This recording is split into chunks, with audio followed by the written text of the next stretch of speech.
Different week, same story for the Perth Glory men. An Izzy Dalton strike helps the Glory women to a point against Canberra and unite round. Dead and buried, or do we give it another go? Welcome to the podcast with more dirt than HBF Park after a motocross event. This is the Far Post Perth Podcast presented by ID Athletic. Don't forget, now's the time to book your orders for your club's 2025 kits. 84 House Street in Osborne Park, or visit idathletic.com. Another big week, plenty of football to chat about. Unite round, A-League Women's, A-League Men's, the Matildas coming up, and a little bit later on we'll be joined by Neil Bennett, former bomb weatherman, in fact, turned football writer these days, and plenty of knowledge on particularly the local women's game. So looking forward to that chat a little bit later on. With me on this episode, Neil Sherwin. Evening, mate. How are you, Blayne? Yeah, very, very well. And James Renton's on the other side of me. James? Good to be back on. Thanks. Yeah, good stuff. Boys, let's get started. We do like to start this way, and it is with our good, our bad, and our ugly for the week. James, what was good, mate? What did you feel was good? I really enjoyed the Sydney Derby, and perhaps that might be the most basic answer to give after the Unite round that we had for the A-League Men's and Women's. But I just felt in terms of a spectacle, both on and off the field, in terms of the atmosphere that was provided, in terms of the quality of the game. It was entertaining, lots of goals, lots of excitement, and even at the end where the Western Sydney players copped it from the RBB that was shared to the A-League socials, I thought that was pretty entertaining. But in terms of a highlight and a marquee fixture for the Unite round, I thought it was really well done from start to finish. If you could carbon copy the Sydney Derby and put it into every major city in Australia, football would be in a good place. Yeah, we would be. Because it is that marquee fixture that we all want the leagues to be, I think. Yeah, well, you see it in the AFL here, but also in football in terms of overseas, whether it be in the UK or in South America, when you've got those big derbies. They're very popular. The whole city get around them, and you really get that sense of tribalism in a good way.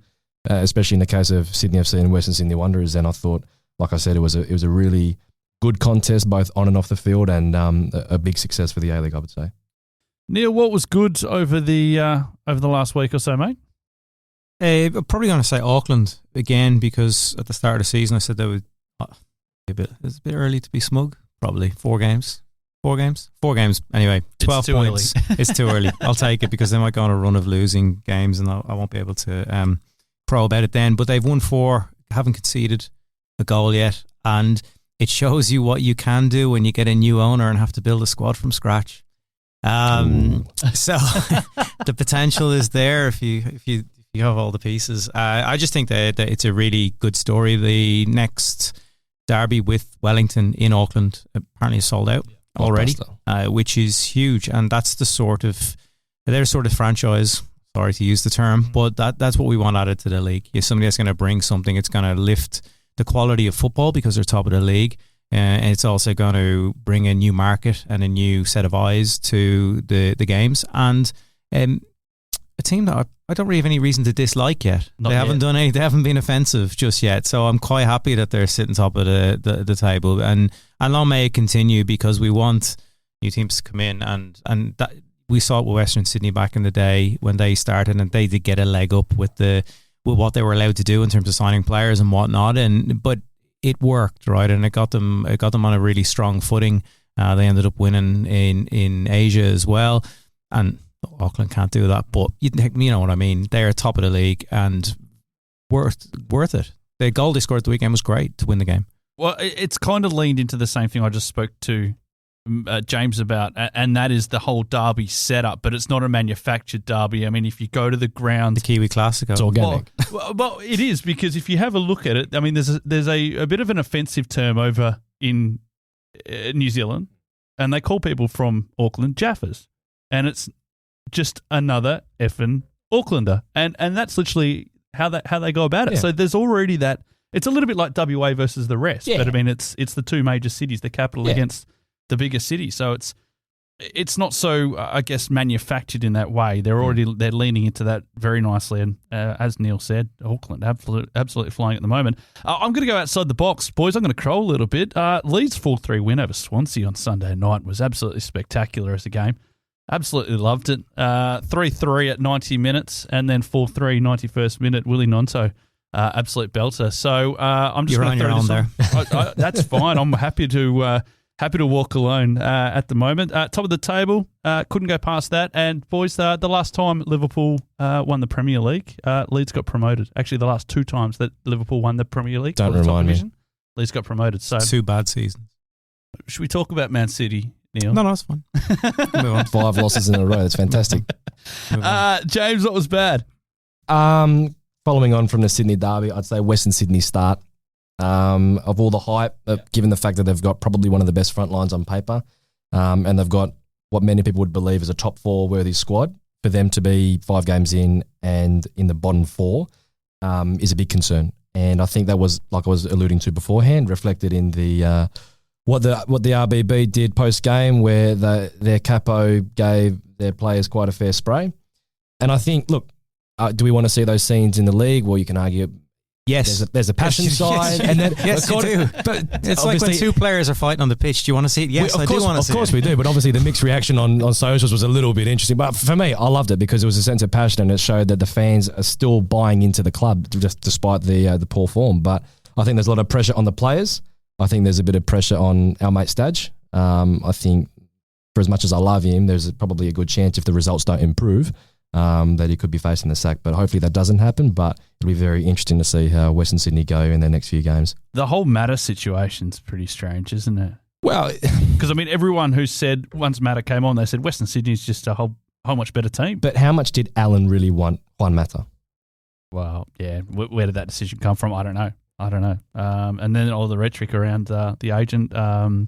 His comments were strong post game from Stadge. I thought that, from Fahi Ben Kafala, obviously you've got a high profile client, but at the end of the day, it's up to the coach to choose the team that he believes has the best chance of winning. And we don't really know how much Alan wanted Juan. Juan's obviously a quality player, but knowing how Alan plays, I was going, well, how does that fit into the way that he plays? I wasn't too sure. Neil, what was bad? United round. Didn't like it at all? No. And Didn't like it at all.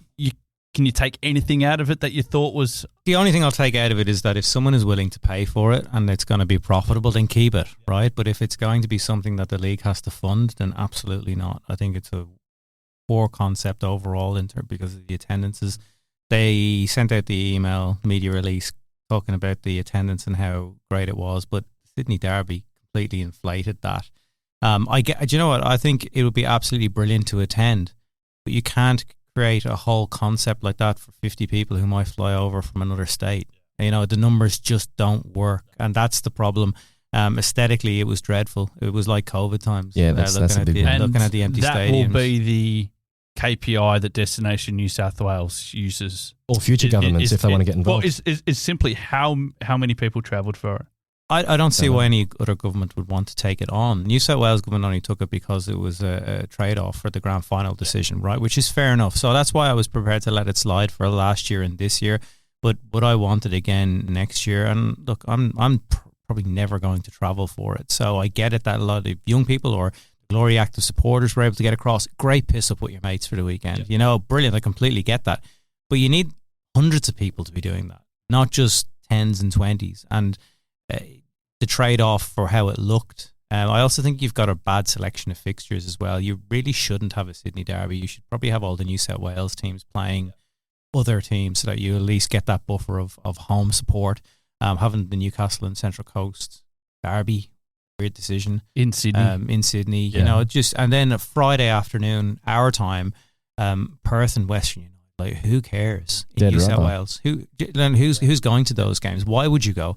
And then there was the Melbourne Victory. Look, a club that normally travels well, playing against Wellington. Wellington had a bit of an away bay, but that was an afternoon kickoff, 30-something degrees. If you're a casual sitting at home, and that's what I know it's a Destination New South Wales thing, and you're looking for people to come from interstate and spend their money in hotels, on food and drink and all of that. You also wanted the aesthetics to be there, and not having anybody from the locality relatively nobody going to these games is terrible. So unless, as I said, if the Victorian state government bankroll it next year or South Australia and it's profitable for the A-League, then we just have to suck it up and we take it and we let it roll. But as a concept for football in this country, it's not for me. And I don't see any reason to keep it if the league has to fund it. So it's an if. Yeah. I'm with you. That's what my bad was. And I'm not going to say it was bad.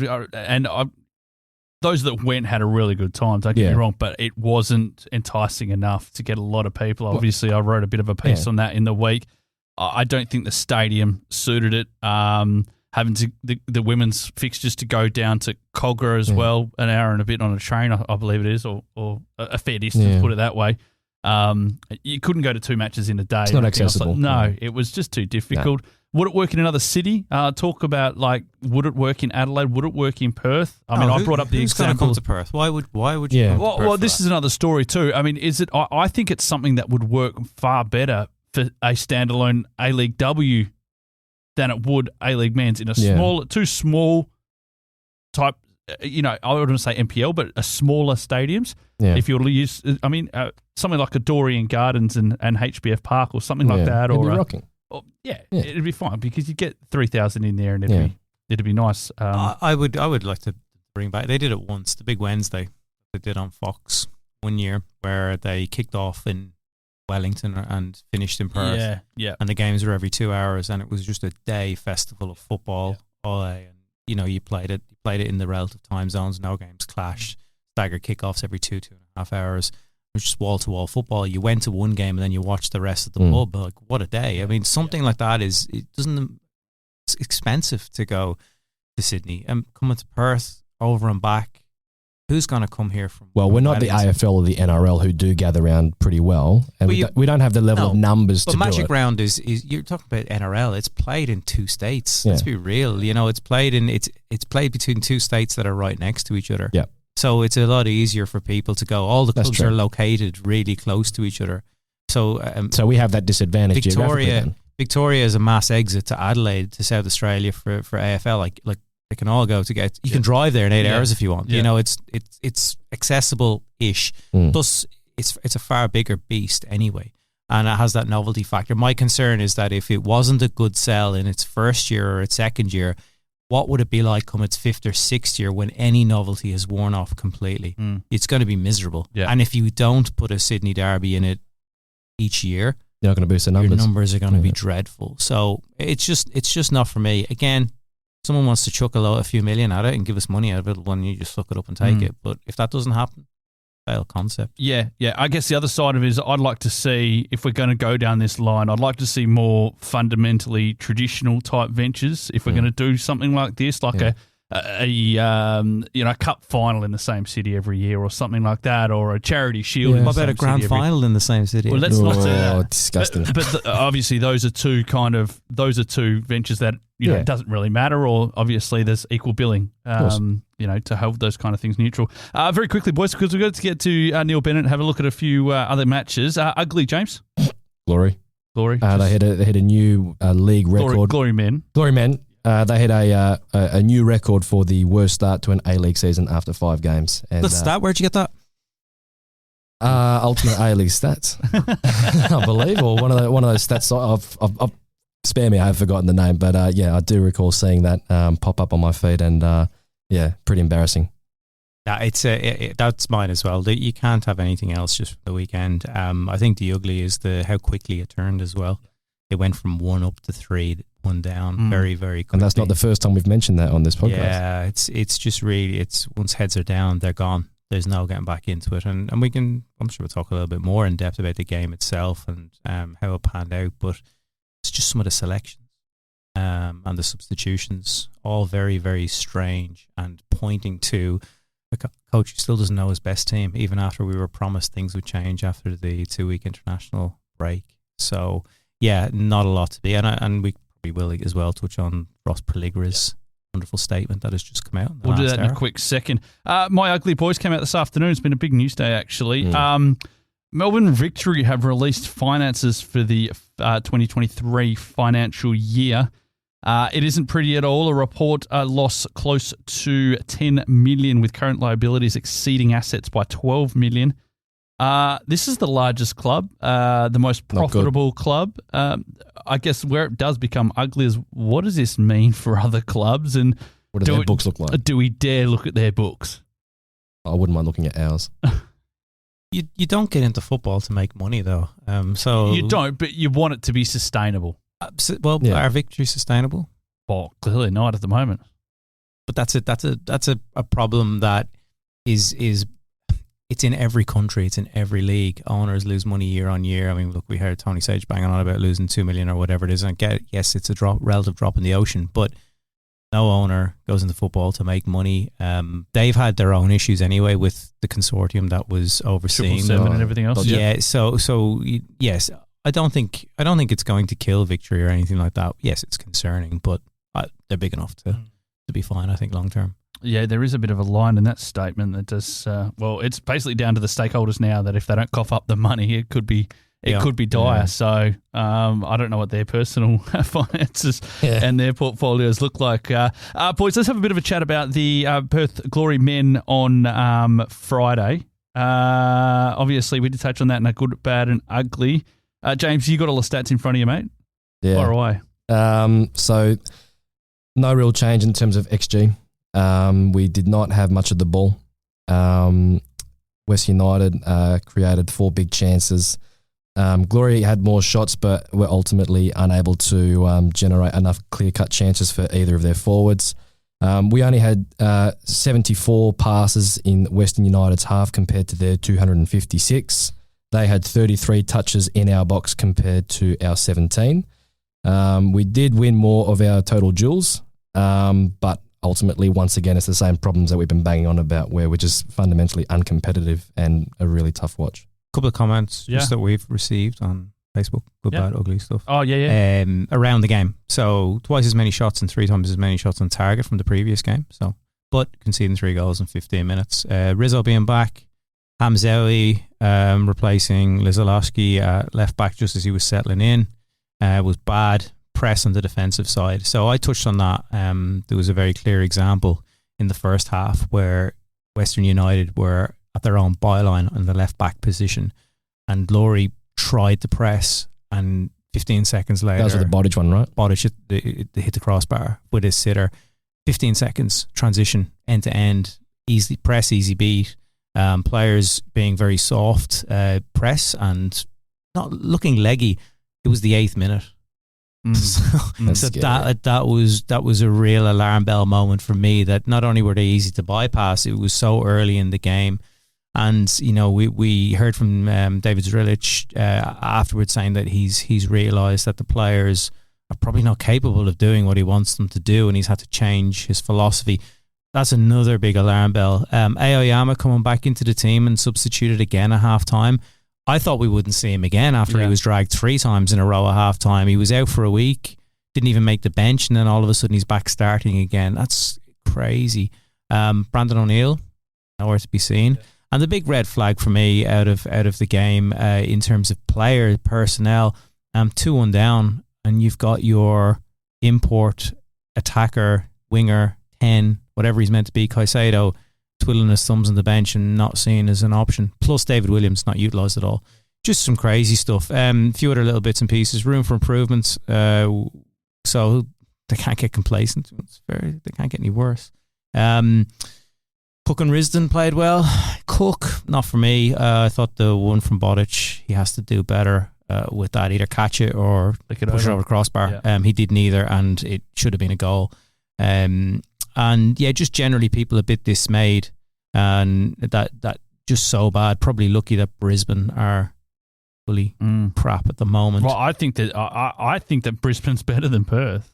They probably are as well. Look, the league table doesn't lie. It's all we've got at the moment. True. That there's someone that's got less points, but yes. But every fan has said we are the worst team in the A-League for some time. Yep. Even though that we're not last on the ladder, we are fundamentally one of the worst teams the A-League has ever seen. That's just a fact. When you look at the standard of our performances and the amount of goals that we've conceded after 5 games, it's ridiculous. Yep. And you would have thought after the international break, where everyone said, whether it be Stan or David, that things are going to change, you'll see a different team, and we didn't really see too much improvement. Boys, just a couple of positives that I picked up on. Kwan Go, he seems to be coming on well. I thought he was probably Glory's best on the weekend. Has to start. Kangas, I think Kangas starting to show some. I think he's got a way to go, but I think mistake. Yeah, he was good. Yep. The guy who's played at international level. I'm sorry, but that is he has to do. Yes, it's you can say, apart from the mistake, it's a mistake that should not happen from a guy who's played international football, who's a big unit. You rosette it, you use your body, you play it back to your goalkeeper, you do something. You don't just half-head it straight to a player and get burned. It smacked of a player who didn't look like he wanted to be there. And that is a concern for me. So no, I'm not giving him a pass on that mistake. I thought it was dreadful. Senior player, somebody who's been brought in to be the focal point of your defence, and he's doing that a few games into the season. No, I'm not having it. We can't be letting players off lightly with this start of the season. Boys, other results across the league. Central Coast 2-1 over Newcastle. A busy schedule. They're in action tonight, being against in the ACL Elite. So they're up against Vissel Kobe. So they've got a bye coming up as well. So one to watch there. Adelaide United 3-2 over Brisbane Roar, high scorer. Sydney FC, we spoke about 4-2 in the derby. Brisbane Roar, Ruben Zakovic 2-1 up, went to a back five, parked the bus. I hate that back five. And lost spectacularly. Yeah. Oops. There you go. Wellington Phoenix, that was a good win for them over Melbourne Victory, I thought. Bit of a smash and grab. Yeah. They were quite negative in a positive way, right? As strange as that may sound, they look like they have a plan to be that way. You know, it's tactical. It's not just we've no players capable of playing football. We don't know what we're doing. It's a conscious effort to stifle the opposition on a hot day and then hit them on the counter attack, and that's exactly what happened. Italiano's a clever coach. That's what I'm saying. It's a positive negative. The way he's playing. Yeah. And Auckland, as mentioned off the top, that's a good win for them. Yes. First one on the road. MacArthur beating a good side as well. Yeah. So big win for them. Yeah, pretty much on their home patch. So big win there. Boys, we're going to wrap things up there. We're going to take a quick break. On the other side of this, we're going to chat a bit of women's football. Neil Bennett to join us next here on the Far Post Perth Podcast. What a run! This could be the one! It's in! That's what it's all about! And when it comes to sports gear that helps you perform your best, ID Athletic has the winning formula. From grassroots clubs to elite athletes, ID Athletic provides high-quality sporting apparel, screen printing, embroidery, and made-to-order promotional products. Proud sponsors of the Far Post Perth and passionate supporters of WA community sport. Visit ID Athletic at 84 Howe Street, Osborne Park, or online at idathletic.com. ID Athletic. Build your identity. Welcome back to the Far Post Perth Podcast. Big thank you to ID Athletic for their ongoing support. Gentlemen, we've spoken a little bit, in depth about the men's side of the game. We've got a man on here who knows a lot about the women's side of the game, a family connection, of course, to the local game, does plenty of write-ups, plenty of great content. Formerly, as I said to you, James, off air, I remember watching Neil give the weather updates through the bomb. But here he goes. These days, writing plenty of good football content. Neil, thanks for jumping on. Look, thanhanks very much indeed for having me on. It's always a pleasure to talk about football. I try to forget about the weather stuff now. That's in a past life. In a past life, 3 years ago, the amount of abuse I caught for that was good stitch up. Yeah, someone obviously put their washing on at the wrong time and blamed you. Yeah, that's right. Yep. The parents, where my parents live in the UK, the next door neighbours always used to watch what my mum was doing with the washing. Little did they realise she took no notice of me, so she just used to put it out when she felt like it. So. Neil, you came in tonight. You're wearing your 1979 Arsenal Cup final jacket there, mate. Obviously, you've got a long history with football. Tell us a little bit about it, and I guess growing up and how you first got involved. Yeah, so Arsenal's always been a team that I followed ever since I was kid of about 9 or 10. Being an Air Force child, my dad moved around a bit, and where he finally settled down and where we went to school was in the sort of Oxford-Swindon area. Neither of those two teams have ever done anything of any note, although Swindon Town did beat Arsenal 3-1 in the League Cup. And the following year, Arsenal went on and won a League Cup themselves, and I think that's when it picked up for me. And I played the game as a kid, not to any great level. I did, my only real claim to fame, I suppose, is a pre-season friendly playing for a team called Clanfield, who were then in about the 7th or 8th tier of the football pyramid. And we played Oxford United in a pre-season friendly, and I got to mark Ray Graydon, who was very much at the end of his career at that point, but he still skinned me as a 17-year-old. I couldn't get anywhere near him. And then work took over, so I didn't really get to play very much. I had 3 years working in Germany. I did play in Germany, and we used to play against local German and Dutch teams as well, and the difference there was remarkable. The way that they played the game, we were very much a British team of get the ball up to the big fella and get players around for the second ball and all that sort of stuff. These guys were just knocking it through, and going to watch local Bundesliga games, Gladbach and Cologne. Saw Lineker play for Barcelona against one of the German teams as well. So that was a good experience. And then moving to Australia, I didn't really get to play much at all when I was living in Sydney or Melbourne. But when I came to Perth, I picked up the local Vets League and started playing with the lads at Balga and played in the Vets there. And at that point, 2 daughters, never thought I'd be still involved in the game. And my youngest one, she decided she wanted to play. No pressure from me, and she just played with the boys.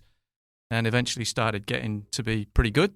Got herself into state teams and then on into the Glory. So when she finished playing with the Glory, I had such a big exposure to the game at that point, and I could see the big difference in coverage that the men were getting and the women were getting. And I thought, somebody's got to do something about this. And rather than just sit around and whinge about it, put my hand up for a website, and they took me on.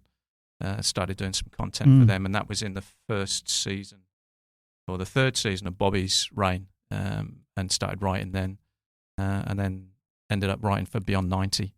And the last, I suppose the biggest one I've done was with the Olympic qualifiers. So it was writing for that, which was great. But locally, write about the NPL, and also take a few photos every now and then. You see me pop up and take the odd snap every now and then. As far as support, of course, Arsenal locally, of course, you take a huge interest in the Glory, and I mean, obviously a connection to a couple of the local clubs as well. Yeah, so Perth Glory, back in the Glory days, going along in 17,000 and watching that, and the atmosphere that generated was fantastic. But yeah, since Carla moved back into the women's game, and she's only ever played at one club, which is Northern Redbacks, I became involved in them as a volunteer, doing all sorts of stuff behind the scenes, coached for a little while, took junior teams, did coach the first team for one season, and then latterly have been on the committee. And then the move, I was involved in the merger between Redbacks and ECU to form Red Star. And I've worked on the committee with the Red Star women since it came into formation. So the local scene is sort of taking a little bit more of my time now, but I still get along to all the Glory games for the women because I'm doing the content for Beyond 90 for that. And we'll go and watch the odd men's game as well. It has to be an attractive one, and there aren't many of those around these days. I think when Costa was playing, that was a pinnacle for me. When they got to the grand final, I think watching that game was probably it as far as I was concerned for Glory. It wasn't going to get any better or worse, depending on your viewpoint on that. So I haven't been to many of the men's games, but the women's games, I'll get along to those. Just quickly on that merger between Redbacks and what is now known as Perth Red Star, how have you seen it, and I guess how have you seen it possibly benefit the women's side of the game? Well, the reason that we moved into it was the rules of the NPLW, and I say we, was Northern Redbacks, was that you had to have a ground that was up to NPL standards. And we just didn't have it at Celebration Park. And it was blatantly obvious that we weren't going to survive. Football West made that clear. If you don't get a ground, you're out. So we had a year to try and sort that out. We tried Olympic Kingsway, a ground share for a year for the first year of the NPL. And we thought that had solved the problem, but then that all fell in a hole. So that left us scratching around. We went to Macedonia, had 2 or 3 games at Macedonia. We tried a number of other local clubs, and it all fell apart for one reason or another. So we were really struggling and getting quite concerned. And then the increasing costs of NPL meant that as a women's-only club with only half a dozen teams, we weren't getting the sponsorship. COVID hit us really hard with our canteen. We were getting no revenue coming in. We couldn't charge people to come and watch us. And players were starting to make noises about, well, the NPL's going for 3 years now, and we know players are starting to get paid. Not that that's important, but what are you going to do about it? So we figured that we had one or two choices. We either collapse or we merge, and the merger became a possibility when ECU came along. They were one of the last clubs to say to us, you can use our ground. And unlike the other teams, they said, we will not charge you, but we've got a proposition. And they were looking to ramp up and change ECU and go to the Red Star model. And they wanted a women's team on board. And they came to us because they'd been told and recognised that we've got a very good track record in women's football, and they wanted to have a good starting base to work with. It meant that we didn't have to worry about a ground. It meant that the big overall picture of things where the general manager looks after everything, that took all the pressure off the volunteers for the committee, and it just took a huge weight off our shoulders. Yes, there's been some teething problems, but I think now we're in a very strong position. Absolutely. One of the front runners for the last few years. Yeah, so three league titles on the spin, 3 top 4s on the spin. The juniors are doing very, very well, and we've just finished trials, had over 150 kids turn up for the 4 junior teams that we've got. And then it's just a matter now of trying to build a culture. It's a new team, it's a new club. It's very difficult, to sort of get people to buy into it. But over time, I think that will come. The move for our first team and our 21s to play at the arena has been great. They play on a really good surface. They play in good facilities. And our under-18s team will be playing up there as often as they can next season as well. So the girls are starting to really see now that there is a pathway for them coming into the club as a 12, 13-year-old to then move up through the ranks and hopefully get to our first team. And then from there, who knows? It could be A-League or eventually even overseas. That's the ultimate aim, is to get these players of ours and all the NPL clubs as well moving up into A-League and then potentially moving overseas as well.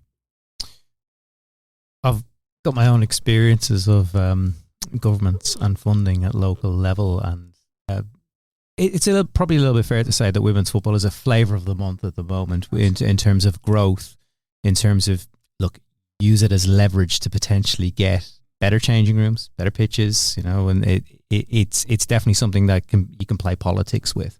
But how do you see the growth of the game in that regard? Because participant rates are amazing at the moment. It's brilliant, booming, seeing kids and particularly young girls going around playing football. But do you think that we have the backing and the support to facilitate that growth adequately, I suppose, is probably... I think short term we do. There's a huge advocate in the government in Lisa Scafidi as the treasurer. She holds all of the purse strings. I'll read a Scafiotti. And she's, a huge supporter of women's football. The $300,000 that every NPLW club got from the state government last season to spend on upgrading facilities, that would have never happened without the World Cup. And I think the men's teams are starting to recognise that. I think men's teams are now starting to see we need a women's side, because you're absolutely right. They can get that leverage to work for them. But there's still a huge amount of work to be done. That $300,000 is not going to be used exclusively for the women at any one club. And that's a reality. And that's acceptable. That's not a problem at all. And it means the whole club will then benefit. If it means that a club can get upgraded lighting, then the boys and the men's teams benefit from that as well.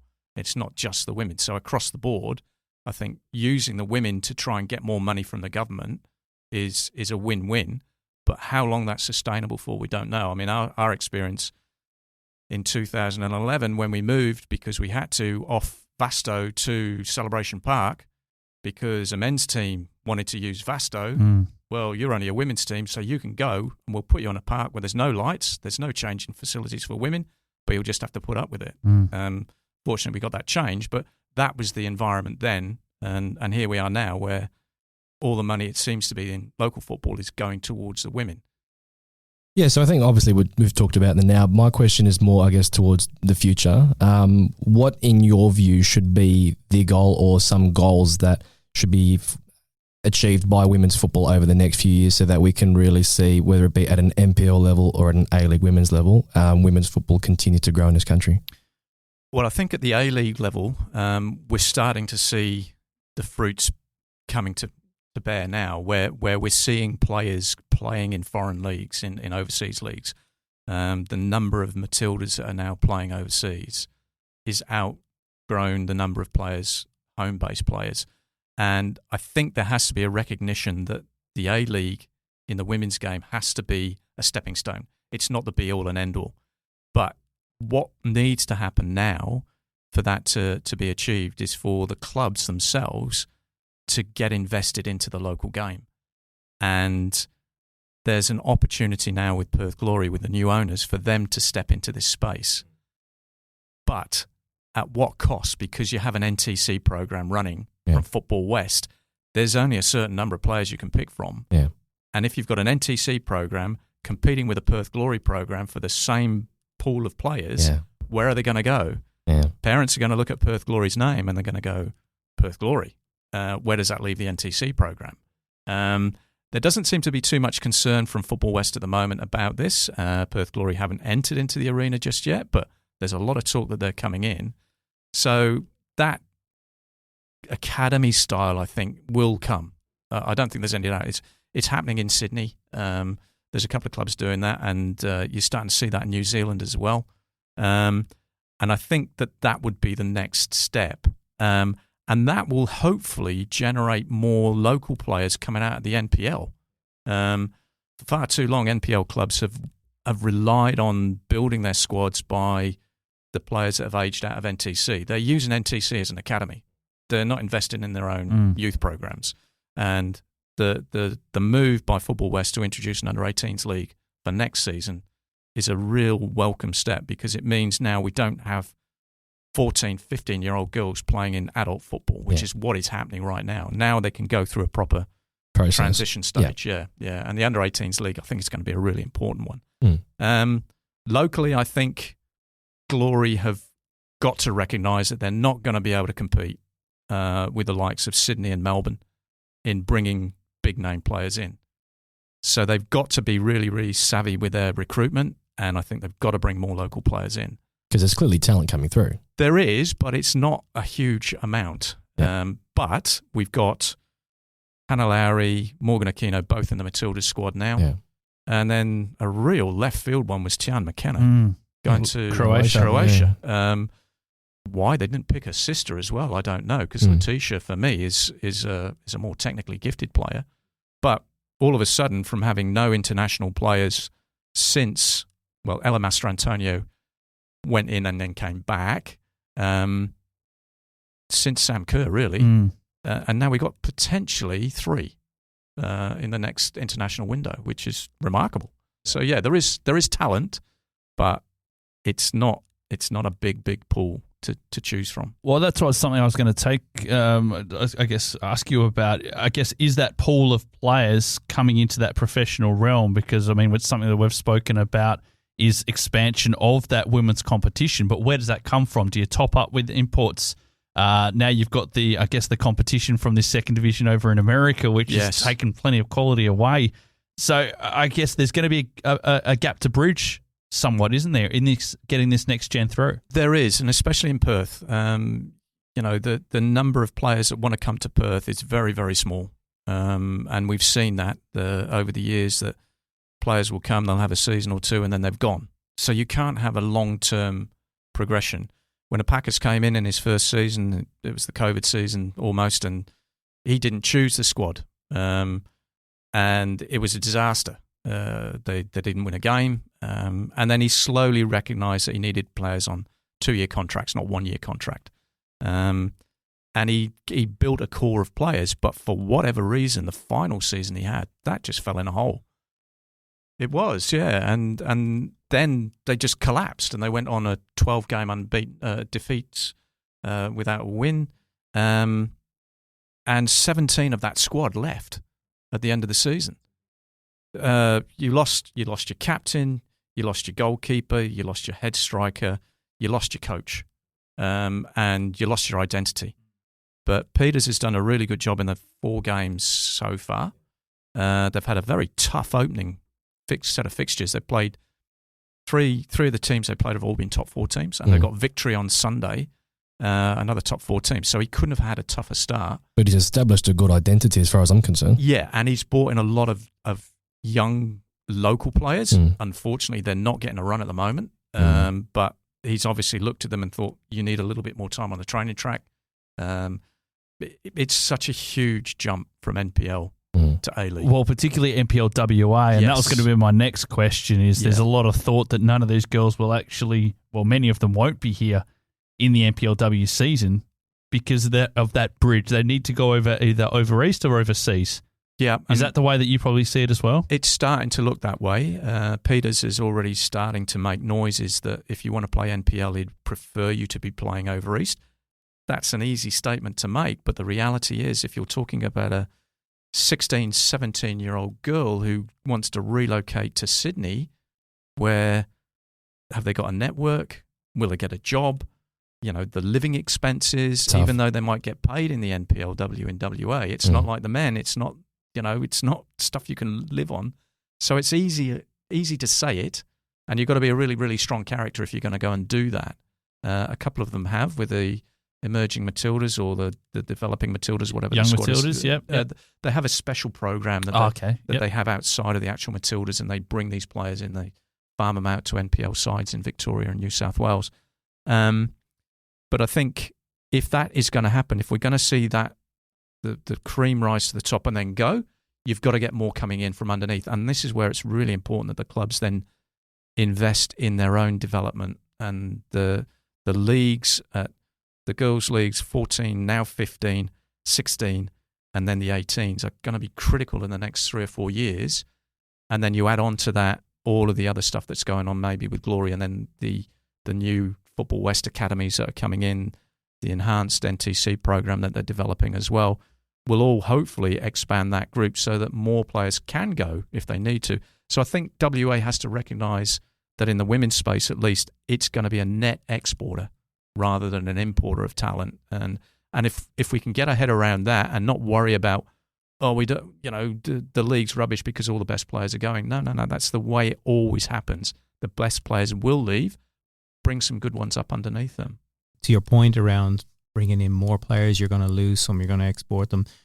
Is the league running before it can walk in terms of its expansion, in terms of having enough players of quality to go around all the teams? Are we in a bit of a transition phase where we have to accept that potentially the quality all the way through the competition is not going to be, it's going to take a while to get it to where we would like it to be, as in everybody's competitive, the standard's really good, and it will get better. But in order for that to happen, to your point, we need to get our players playing at better levels, better coaching, and possibly going away for a year or two and coming back and then bringing those experiences to the competition as well. Yeah, I think so. I mean, it's always been true in women's football ever since I've been involved in it, that there's 1 or 2 clubs, 1 or 2 teams that dominate, and then the rest just are there to make the numbers up. And you know that if one plays 7 is never going to win, ever. Whereas what's been happening in the last couple of years is that there are signs that the clubs are starting to take it a little bit more seriously. And I think it needs to be a mindset change from some of these clubs. If you're going to be an NPL club, why are you having social teams? You should be there to develop NPL players. If you want to be a top NPL club, you're there to develop NPL players. You're not there to support your veterans team, your women's social team, or whatever it is. You should concentrate on that. And then if clubs will do that, and then the social players, the ones that are not quite as serious, will fall away, and they'll find their natural level, and they'll find a competition that's suitable for them. Whereas the NPL will then start accelerating the input of players who've got the desire and the determination to make it. What we find at the moment is that clubs are spreading themselves too thinly. They've got far too many teams out there. if you just concentrate on having one junior team in each age group, and then you've got your development teams, your 18s and your 21s, and then you've got your first team, you don't need anything else if you're serious, and then you can get the cream coming to you. Whereas if you've got 3 junior teams in a division, or you've got an overage adult team that's kicking around in a social league that's taking resources from you, not in a bad way because they need support, but surely there must be other clubs that they can go to and they can play there. And I think it's a mindset that's slowly starting to happen as there's a beginning of a professionalism about the setup in the NPL. It's taken an awful long time, but it is slowly starting to get there. So you're starting to see teams taking it seriously. And the results are beginning to show because we've had far greater number of, by necessity it has to be said, but a far greater number of NPL players coming into Glory this season than there has been for a long time. Yeah, some great talent that's been identified, which is fantastic to see. Neil, just a little bit on the Glory. Obviously, a 1-1 result against Canberra on the weekend. A team that's traditionally been a bogey team. It wasn't at McKellar Park, which is a hell of a place to go for the Glory in historical terms. But a good result. Maybe just those second halves just seem to be maybe letting the girls down at the moment. I think they'd feel stiff by not getting 3 points from that one, I think. It was a great strike from the Canberra player to get the equaliser, but that was really the only shot that sort of troubled them. And I think the injury to Zog at half-time upset the balance a little bit. She's a really good player. Yeah, and she's coming back from an injury, and this is the thing with Peters. He's not been able to get his full-strength team out on the park. Dumont back in goal. Megan Wynn, I think she made her debut. Yeah, those 2 players are going to be really important for them. And it was also nice to see McKenna playing in midfield as well. Playing her at fullback's not where she deserves to be. She needs to be in there. She helps Cassidy with a lot of the donkey work in the centre of the field there. They miss Brown, obviously, but yeah, it has an identity about it already. This team, watching them at against Newcastle at HBF, you could see his game plan, which he's talked about in the pre-season, was teams that come to Perth are going to have to live with us for 20 minutes. Yep. We want to put the game to bed. And they really went at them, and Newcastle were rocked. Yeah.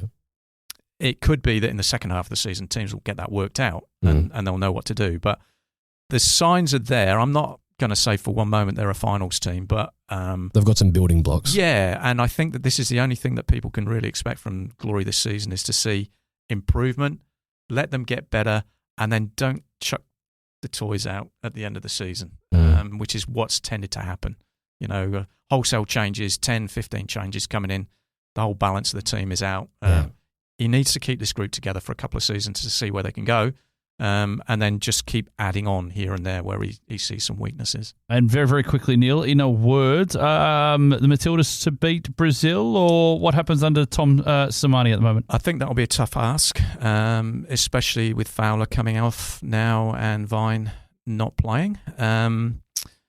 I would be surprised if they turn Brazil over in both games, but it's a long way to travel, and you've got the home support, and you can never knock off that effect. It's a massive, massive boost for the Matildas to be playing at home, and they make life really, really difficult for any team that comes to visit. So, yeah, I could see one win for both teams, and then I think they'll beat Taipei in both games. Good stuff. Let's hopefully it goes in that direction. Mate, really appreciate you jumping on and giving us some time. My pleasure. Thanks very much for having me on. What a run! This could be the one! It's in! That's what it's all about! And when it comes to sports gear that helps you perform your best, ID Athletic has the winning formula. From grassroots clubs to elite athletes, ID Athletic provides high-quality sporting apparel, screen printing, embroidery, and made-to-order promotional products. Proud sponsors of the Far Post Perth and passionate supporters of WA community sport. Visit ID Athletic at 84 Howe Street, Osborne Park, or online at idathletic.com. ID Athletic. Build your identity. Final part of the Far Post Perth podcast. Big thank you to Neil Bennett, who joined us just before that break. Gents, a little bit of a statement out of the Perth Glory before we get into this weekend's fixtures and have a look ahead. Neil, have you got that one there on behalf of Mr. Rosario Pelligra? I've been staring at it intently for the last 90 minutes. I do, yeah. Yep. So it's pretty much what you expect, isn't it, really? Stick with us. We'll be fine. Should be right. Get behind the boys. Full backing is in there. We have the right people working very hard. Yeah, look, they gave the backing to the football department, essentially saying that they're the right people to drive this club forward on the pitch. I haven't seen anything to suggest that so far, and it's been kind of my issue with the season so far, that to get behind something like this, you need to see green shoots, whatever way you want to describe it. We're seeing nothing. We're seeing different teams every week. We're seeing different tactics for different statements. There's really nothing for supporters to get behind, and until that changes, you're probably going to see the laugh reactions that we got on Facebook when you put anything out like this. The one thing I did, there was a comment on Facebook I completely agreed with, was around this should have happened months ago, in the sense of being strong and firm and telling people the future was bright and all that. Like, where have you been? You know, the recruitment has been shoddy. I think the 4 visa signings have been an absolute disaster so far relative to what you need from your visa players. Now, we spoke about it with Neil in the previous segment about how hard it is to get people to Perth. Well, if you're going to use these visa spots over WA players, which people want, or potentially players from interstate, they need to be blue chip. And at the moment, they're just shit. But you know, that they need to boost the level of this playing group, and they're not doing that. So what is the point? So that goes back to the football department, right? They're the people doing it. And look, talked about the Mirabuka move and getting in there, but that's a government handout, right? It's not like we're setting up an asset, and that's been a big problem for Glory over the years. They don't own anything tangible. Don't own a stadium, don't own a training ground, don't have anything to show for their existence, that they could just disappear tomorrow and there'd be no problem. And that's the concern supporters have, and rightly so. So Pelligra is meant to be coming in. He got the club for $1, and we were hoping that he'd pump money into it, but I haven't seen anything other than penny pinching. So he says he's 100% fully committed, yet as far as I'm aware, he has not met with a large contingent of Perth Glory fans where he sat down and he said, "My name's Ross Pelligra, I own the club, what are your concerns, how can I help?" When he said in numerous interviews since he's been the owner of Catania, that I'm a people person, I want to understand what the people are saying and I want to be made available to the people. And I quoted Neil's segment that he put out on Twitter about what Ross Pelligra said, and I'm like, well, come to Perth, have a conversation with us, give us a strategic plan, an actual roadmap, so that we can actually see specifically what investment you're going to put into what areas, a roadmap so that fans can be on board with the journey, so that even if we're in a rough period like we are right now, then we can say, well, there is at least a plan. All we've got is mixed messages and not a coherent vision, aside from the old, we want to be sustainable, we want to reconnect, we want to have success. Beyond those words, there's been nothing that's been presented to fans that is of substance and what we can really grapple onto and say, okay, that's a direction that we can all buy into as Perth Glory members and fans. Blayne, you probably remember attending the fan forums back in the day. How many of them? Would you like to see them coming back? Well, I think that's what we've probably got the FRGs for, don't we? Is that what? Or he just meets with different sections of the fans at different times, if that was possible, so that he could get as wide of an opinion from the different sorts of fans that want. I don't know if that's practical or not. And just going back to that point that Neil just raised, this is something that's been going on for years, and we've asked for transparency and plans and visions, and you know, what are you actually selling? Why should we get on board when we can go and do other things on the weekend? Exactly right. Well, it's to talk about connecting with the WA community again. What does that mean? What is that? Yeah. Like, how are you doing that? Chucking a few free tickets and saying Unite Glory or whatever the latest hashtag is. Reignite. I mean, by doing what? You know, you haven't got a marquee player to come in for casual fans. They said they have the capacity to bring in a marquee player. Anthony Radic said that on the 28th of October after the Wellington game. They have the capacity to bring in a marquee player, but they don't want to do it because they don't believe that it's been a successful strategy. There's two realities at play here, just very, very quickly. One is it's a private company. He can run it how he damn pleases. That's one side of it. If he wanted to hold that attitude, I don't believe he does, but that's the reality there. I think one of the big things though is around the squad and the backing from supporters. You don't know who the players are, and that's always been an issue for people, right? Yeah. We have great access to the A-League. You can go and shake hands with a player after a game, but he might stick around for a year. Yeah. You know, and he's gone, and then you don't see him, and he goes off somewhere else. And I'm not saying give people 5-year contracts, but what I'm saying is if this new owner is coming in, he needs to lay the foundations for something that's is sustainable over a 1, 2, 3, 4, 5-year period. And bringing back a few WA boys who are in their 30s is fine, but doesn't move you forward. It doesn't move you forward, and it doesn't work on the pitch clearly so far. And we're probably wasting golden years of Adam Taggart as well, which is a shame. I guess another thing too is another harsh reality is that there is no consequences. There's no relegation. There's no. We should have been relegated by now. Oh, absolutely. And in any other league in the world, you would have. And potentially that's what he's looking at, right? And there probably is method to the madness that we're not seeing in the sense of we'll get in for that first year, we'll tread water. I don't believe they thought it was going to be this bad though. Because I certainly didn't think it would use. And now it's a little bit of panic stations. Yeah, but no offense, but if you've got a football director that's been out of the game for a long period of time and has not been involved in any other club and is in charge of recruiting the squad and having complete access, if a director of football's role is what we think it is in terms of the football operations, then obviously you're going to have concerns. And when he's coming out and saying we've signed wow signings and now we're suddenly going to get major signings in January or the following season, well, how can we as fans believe that when the evidence that's been presented is completely not the case? The PR hasn't been good at all. It's been a shocker. No, PR has been dreadful. Yeah, no, absolutely. Boys, let's. We're going to run out of time here, so I'm conscious of that. Let's have a look. We are first cab off the rank. Glory Friday away Night to again. Friday Night Lights against Adelaide. I love this fixture. I got to admit, I do like the Adelaide fixture. Is there a win? Is there any? Does Perth get anything out of this? No, it's 2-0. I want to be positive, but I can't see it. So. Again, they haven't been given any reason to be positive. Give me something to work with and I'll be positive. Yep. No, fair enough. Saturday, Auckland FC against Newcastle Jets. This is a chalked on for Auckland. This was going to be my bold prediction. I gave Auckland the curse of death earlier on, and I think Newcastle might get something out of the game. Is that right? They might surprise people. Yeah, they'll bore us into submission. 2 p.m. on Saturday afternoon, Melbourne City against Western Sydney Wanderers. Melbourne City coming off the bye. I think it'll be an entertaining draw. Two teams that need a win, but a draw wouldn't suit either, really. No.